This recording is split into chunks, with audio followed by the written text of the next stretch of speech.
All right, so let's get into the first one. Let's get into the green band. Let's talk about the first drill you're going to do when you use the LSR system. So the green band is designed to train your lag. So there's three positions that the LSR system attempts to change.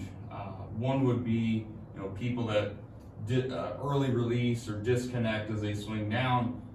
With the LSR, with the green band, we're trying to train people to get lag at this position here.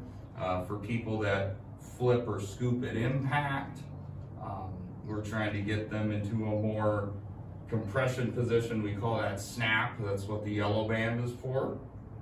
And then for people that chicken wing or bend their arms as they swing through, the LSR system tries to train you to get your arms extended and releasing more, meaning there's more arm rotation if you slice the ball, or more body rotation if you hook the ball. Either one is good depending on who you are, but the big one on the fall through is getting long arms. That'd be your orange band, your release band. So those are the general things each band is for. And the bands you'll actually hit a ball with are going to be the yellow and the orange band, the snap band and the release band. But with the green one, really we're just working on maintaining lag. So let's talk about that. So here's my green band. But with this green band, all we're doing is we're training good lag as we swing down. We're training this position where the hands push forward towards the target, and your lower body starts to shift weight, maybe rotate a little bit too, and your right elbow is nice and tucked in your side. That's really what we're trying to train, is getting this action going with the green band, with the lag band, and with any of the bands. This is a position you want to get to when you hit a golf shot. To hit it solid, you definitely do want to get to this position. People that don't hit it solid, they're usually in this position.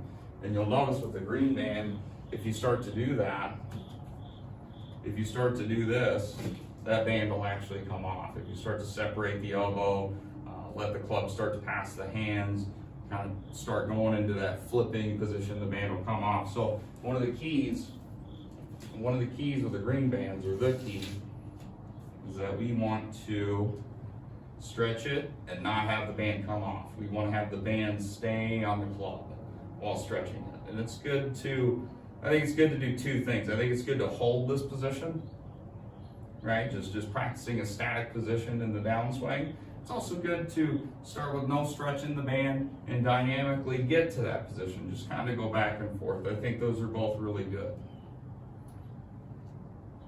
So those would be the two variations of things you can do with the green band. You can hold the position, and you can practice going from an unstretched to a stretched position. You can practice going back and forth. Those are both really good. So again, just stretching it, holding it, and then just going back and forth. Those are both really good. And that's going to be what you're going to do with the green band. Now, a couple housekeeping items or things you kind of want to look out for when you're using the green band. So number one, I think when testing this, I've seen some people take the green band and just start doing this with their hands. So when we're swinging down, we're not just coming to the ball just using our hands. You're never going to get that club to the ball if we do that. So that's not how we want to do it. We want to make sure at the very least with the green band, we have some lower body shift to our left or towards the target. If my target is over there towards the target, I want to make sure there's some lower body action. You don't have to rotate the hips a ton.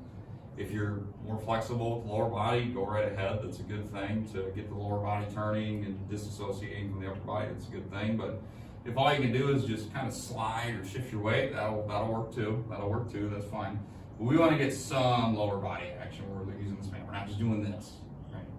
And obviously, when you use this band, you don't want to have this flared out, this right shoulder internally rotated, or the right elbow flared out. We don't want to be doing this. This ain't good. So make sure your right elbow's tucked into your side when you're using this band. And then what you'll notice is your hands will drive forward. Your hands will drive that way, obviously. Now again, we're not just only doing that. The lower body's helping that movement happen, but those are the big two things. Make sure you're using your lower body a little bit.